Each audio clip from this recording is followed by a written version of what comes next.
Pension విషయంలో ప్రభుత్వం ద్వారా మేము అభినందిస్తూ గత ప్రభుత్వంలో పెట్టిన కొన్ని రిస్ట్రిక్షన్ వల్ల కొన్ని లక్షల మందికి పెన్షన్ కోల్పోవడం జరిగింది అధ్యక్ష. ఒక ఇంటిలో ఒక హ్యాండిక్యాప్ పర్సన్ ఉంటే వాళ్ళ అన్నయ్యకో తమ్ముడికి ఏదైనా జాబ్ ఉంటే అతనికి పెన్షన్ తీస్తారు.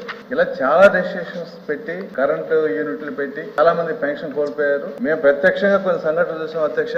2 కాళ్ళు 2 చేతులు లేని వాళ్ళు కూడా పెన్షన్ తీస్తారు. ఏంటి అంటే వాళ్ళ అన్నకో తమ్ముడికో ఉద్యోగం ఉందని చెప్పి. కాబట్టి అవన్నీ కూడా ఈ ప్రభుత్వం కన్సిడర్ చేసి రిలాక్సేషన్ చేసి అందరికీ పెన్షన్ ఇస్తామని చెప్పి మేనిఫెస్టోలో కూడా ఉంది. మేము మినిస్టర్ గారు కోరుకునేది ఏంటంటే అది వెంటనే అమలు చేయాలి అధ్యక్ష. ఎందుకంటే మనం ఏదో కొంచెం టైం తీసుకుంటే వాళ్ళకి జీవనోపాధి పోయే పరిస్థితి ఉంది. కాబట్టి మేము మినిస్టర్ గారిని సరదాగా అడిగేది ఏంటంటే అటువంటి రిలాక్సేషన్ ఉంటే వెంటనే ఇచ్చి వాళ్ళని ఆదుకోమని చెప్పి నేను కోరుకుంటున్నాను. అర్హులైన వారికి ఎలిజిబిలిటీ క్రైటీరియాలో వాళ్ళ రిక్వెస్ట్ ని ప్రాసెస్ చేసుకోవడానికి దానికి వెబ్సైట్ ఏదైతే ఉందో అది ఓపెన్ చేయాల్సిన అవసరం ఉంది సార్. అది ఖచ్చితంగా రానున్న దగ్గర కాలంలో కూడా అది పర్మిట్ చేసే విధంగా మేము ప్రయత్నం చేస్తున్నాం. గత ప్రభుత్వంలో చాలా కండిషన్స్ పెట్టారు అధ్యక్ష. అంటే చాలా మంది చిన్న ఆఫీస్ లో బాయ్ ఒక గవర్నమెంట్ ఎంప్లాయీ అయినా కూడా వాళ్ళ ఇంట్లో ఎవరికైనా పెన్షన్దారులు అర్హులైన పెన్షన్దారులు ఉంటే వాళ్ళని తీసేయడం జరిగింది. అది కూడా మేము ఎక్సైజ్ చేసి దానికి ఏ రకంగా ప్రణాళిక చేసి భవిష్యత్ కాలంలో వాళ్ళ ఎలిజిబిలిటీని క్రైటీరియా కన్సిడర్ చేస్తూ వాళ్ళని కూడా పరిగణలోకి తీసుకునే విధంగా మేము